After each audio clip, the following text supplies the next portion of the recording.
I have come again. Oh, yes, I've come again. Oh, yes, I've come again. Hello, everyone. Welcome back to the channel. And yes, I have come again with my favorite topic, which is social work in the UK. I started this topic thinking of social work in the UK because I have two videos on this topic already, and now I felt like I need to continue on that series. So today I'm going to be talking about an aspect of social work which many people are not aware of. Or every time I tell someone I'm a hospital social worker, the next thing they say, what do you do in the hospital? What do you do? In fact, um last week or some weeks ago, I saw someone and I said, "Oh, hello, hi." She said, "Oh, I'm a dietitian." And then I said, "Oh, I'm a social worker." And the next question is, "What do you do?" So today I've come to break down in bits and bobs I've come to break down what is hospital social work. Now, for those of you that are joining the channel, you might not know if this is your first time of hearing about social work in the UK. Social work in the UK is very broad and diverse, but they are breakdown into two major parts: adult social care and children's social care. It's so simple: adults 18 years and above, children 18 years and below. So in each of these other adults or children's social care, you now have different, should I say, specialized teams. So at the moment, I work on the adult social care and I work in the hospital. So I am a hospital social worker. I am based in the hospital. Do you know what I mean? So what is hospital social work? What do I do? What is my role? What do I do? Again, like social work is governed by legislation. That's the word, governed. And as a hospital social worker, there is a legislation that creates a space for hospital social work. So you have the discharge and hospital discharge and community rules or regulations. So under this particular legislation, it has it lists out categories of discharge or steps of discharge or discharge pathways, like we call it. So there's pathway zero. Pathway zero means when someone comes into hospital and after receiving treatment, they do not need additional support, so they can go back home the way they came. Pathway one says someone comes into hospital and after receiving medical treatments, when they are medically fit to be discharged, like we say in hospital, we find out that they will need some support at home. We'll find that because of prolonged hospital admission, they no longer can do the things they used to do for themselves. Or we'll find that even before this hospital admission, they were struggling at home and now they need support at home. That's what pathway one.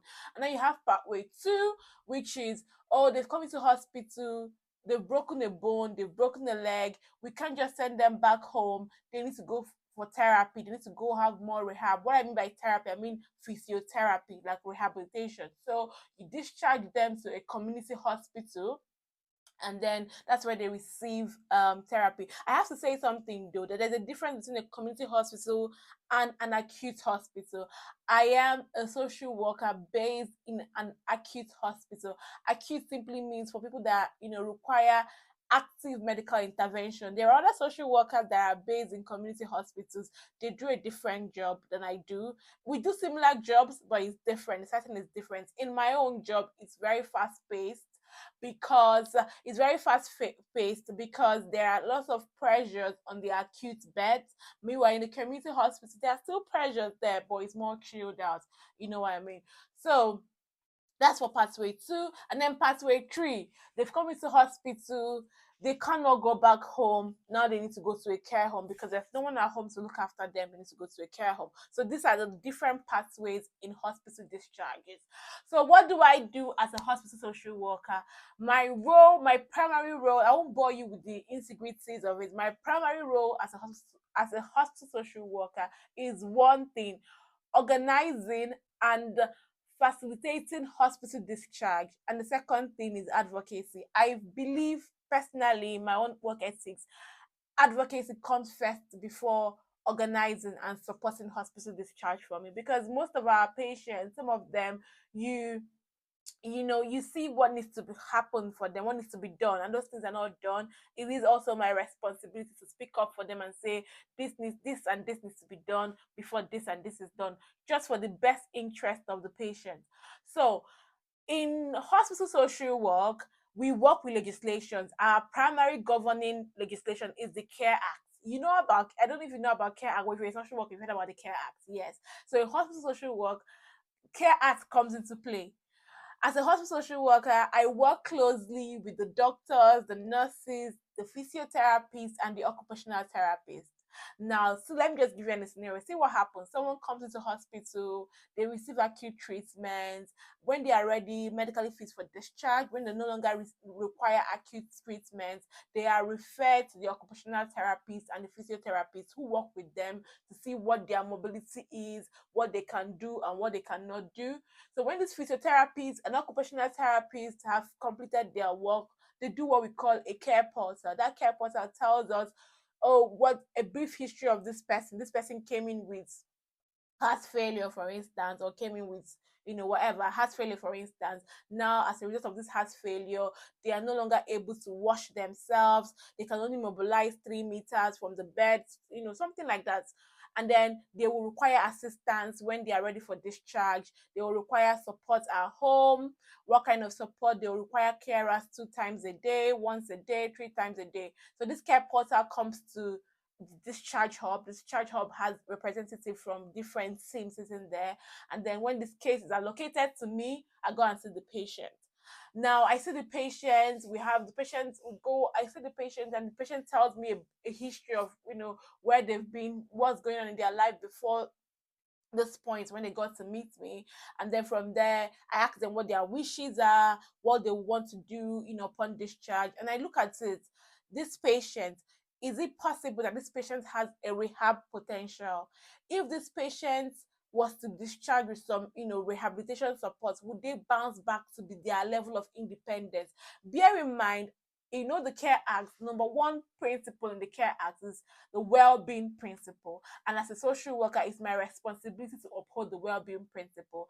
And in upholding the well-being principle, I have to ensure that I'm not disempowering people. Do you know what I mean? So why giving people carers may be, it might seem like the good thing to do, the nice thing to do. It could also be disempowering them. So when I'm speaking to patients, I want to see if can we, with some support, can they be able to go back to their level of independence. What we want to do is to support everyone, encourage everyone to be able as much as possible. Also, this is also a mandatory requirement. The Care Act also places a requirement on adult social care workers or social care workers to support people, to empower them. So the first thing I do is not to consider carers. And by carers, I don't know if by carers, let me explain. So do you know about domiciliary carers? Carers that go to people's homes and look after them. They're called domiciliary carers in the UK, exactly. So it is my part of my responsibility to commission those domiciliary carers. So when I go and see a patient, I read their notes, their medical notes. I have a view of their history. I have an overview of their history. If those patients have relatives, I speak to the relatives. I gather the patient's wishes, and then I'll say, okay, this patient can continue living at home, but he will require carers once a day. This patient is able to do this and that, but he can't give himself a bath because of back pain or because of his legs. And the occupational therapist tells me that he's at his baseline. What I mean by baseline is that he cannot be rehabbed more than this. Like, he cannot go for further rehab to gain more strength in his legs, so therefore he's going to need support going forward. And then I'll be okay, after I've done those assessments, which is a care needs assessment, type them up. I would now, with the strength of those with that assessment, I would now commission a care company to send in their domiciliary carers to go to their homes. So basically, hospital social work, or even some community social workers, also commission carers. But basically, to just summarize it, hospital social work is about hospital discharges, supporting elderly or adult patients. Elderly is not the word, supporting patients who require support at home to continue living at home with support. Now, it is not all the time that we'll put in carers. Sometimes what they need is to be signposted. Sometimes what they need is meals, and we will look at, okay, can we do get a company to deliver meals to their homes, things like that. It's not all the time that care and support is needed. Sometimes what they need is just, being signposted, have a delivery company deliver meals at home, depending on what's going on, depending on each individual circumstances. Now, so going back to what I was saying, we're working with carer, working with occupational therapists on the ward. I have to say that the occupational therapist makes the recommendation. However, the final discharge decision rests with the social worker or the social care staff.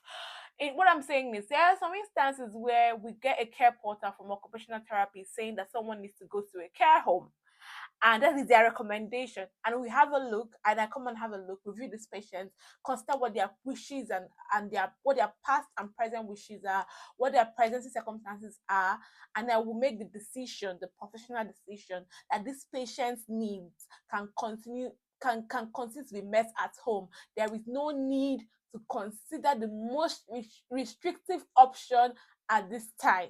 Now, a care home is the most restrictive option, because in care homes people lose their autonomy, people lose their independence, they have to work with the care, whatever care plan or the time schedules in care homes. And we always believe that the best place for anyone is within their own living environment, within their home environment. So for me to take out or remove that power for someone to stop living in their own home, in their own flats, and go live in a care home with other people, it has to be justified. It cannot be based on what I'm being told. There must be concrete evidence. So in hospital social work, we also work with evidence. As a matter of fact, we always try to explore home first. When we explore the possibility of someone returning back home and that thing fails, then we can explore where would they be safe. But because in as much as we want people to go home, we also want them to be safe. So if they cannot go home because of, they've lacked capacity, they don't have any family relative, nobody else can look after them, and if they go home they won't be safe in between care calls, then we will consider a care home, which is like a 24-hour supervision setting. In hospital social work, um, so in hospital social work, you're doing the Care Act assessment, you're doing the mental capacity assessment. Two legislations that you're working with every day is the Mental Capacity Act and the Care Act. Those two legislations, they come into place every time. You need to know what the legislation say, what is the provisions, you need to know what the procedures say, you know what you need to say, you need to know what the regulations say, because we have the Mental Capacity Act and the Mental Capacity regulations, which are rules and regulations, or rules and procedures. What does the procedure do? The procedure tells you how to do a capacity assessment, what to evidence when someone lacks capacity, how to do a best interest assessment, how to document a best interest assessment, and all that. So this is a brief overview of what my role and responsibility is in a hospital as a hospital social worker. Number one is advocacy, and that comes with a lot of fighting. Maybe that's not the word, but disagreements. But we're all professionals. We disagree to agree. And second thing is planning discharge, commissioning care companies, commissioning care homes, or discharging people home with support, or discharging them to a care home. This is a brief overview of what I do. Of course, on a day-to-day there are more integrities, but just as a general this is a brief overview of what hospital social work is. So tell me if you like this video, if you want to see more of this, and the best way to tell me you like this video is to like, share, and subscribe, and also comment. Thank you. God bless you. Until next time when I see you, take care, look after yourself, and stay winning. Bye for now.